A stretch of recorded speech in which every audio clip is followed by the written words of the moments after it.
আসসালামু আলাইকুম। প্রবাসী 24 চ্যানেলের পক্ষ থেকে আপনাদের সবাইকে জানাচ্ছি স্বাগতম। আশা করি সকলেই ভালো আছেন। রোমানিয়ার ভিসার দাম কত?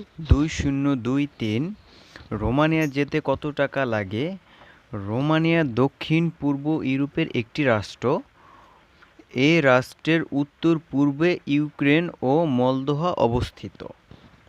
রোমানিয়া দক্ষিণ-পূর্ব ইউরোপের বৃহত্তম দেশ এবং ইউরোপের দ্বাদশতম বৃহত্তম দেশ।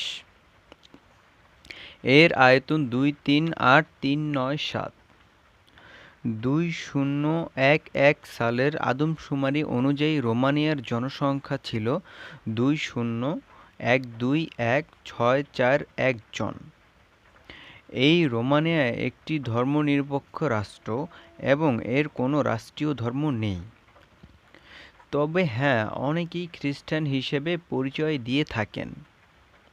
তবে এই পোস্টে আজকের আলোচনার বিষয় হচ্ছে রোমানিয়ার ভিসার দাম কত? 2023। বাংলাদেশ থেকে অনেক মানুষ রোমানিয়া যেতে ইচ্ছুক। বাংলাদেশের অনেক মানুষের রোমানিয়া যাওয়া একটি স্বপ্নের মতো। তবে সম্প্রতি রোমানিয়া যাওয়ার জন্য অনেক ভিসা বের হয়েছে, যাতে আপনি খুব সহজেই সে দেশে পৌঁছাতে পারেন। এখন এই আলোচনার মূল বিষয় হচ্ছে রোমানিয়া যেতে ভিসার দাম কত টাকা লাগে। হঠাৎ আপনি যদি রোমানিয়া যেতে চান, আপনি বাংলাদেশ থেকে দুইভাবে যেতে পারবেন। তা হচ্ছে এক সরকারিভাবে, আরেকটি হচ্ছে বেসরকারিভাবে। যদি আপনি সরকারিভাবে রোমানিয়া যেতে চান বাংলাদেশ থেকে, সেক্ষেত্রে আপনার কিছুটা হলেও বেসরকারি থেকেও কম মূল্যে ভিসা ক্রয় করে যেতে পারবেন।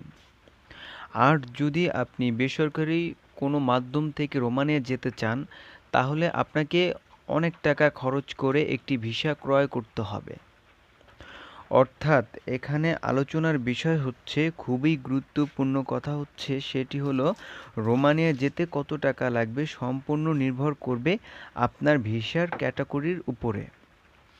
তাই আপনি রোমানিয়া যাওয়ার আগে আপনি কী ভিসায় রোমানিয়া যেতে চাচ্ছেন সেটা আগে নির্বাচন করে নিন। অতএব আপনি জেনে নিন রোমানিয়ায় বাংলাদেশ থেকে সর্বনিম্ন 5 থেকে 6 লক্ষ টাকা লাগবে। আর যদি আপনি বেসরকারিভাবে কোনো দালালের মাধ্যমে যেতে চান, তাহলে আপনাকে 710 লক্ষ টাকার মতো লাগতে পারে। অতএব আপনারা সকলেই বুঝতে পারতেছেন যে রোমানিয়া দুইভাবে গেলে, সরকারি এবং বেসরকারিভাবে গেলে কত টাকার মতো লাগতে পারে। আশা করি ভিডিওটি যদি ভালো লাগে সকলেই লাইক, কমেন্ট এবং শেয়ার করবেন। আপনারা দেখছিলেন প্রবাসী 24। আসসালামু আলাইকুম।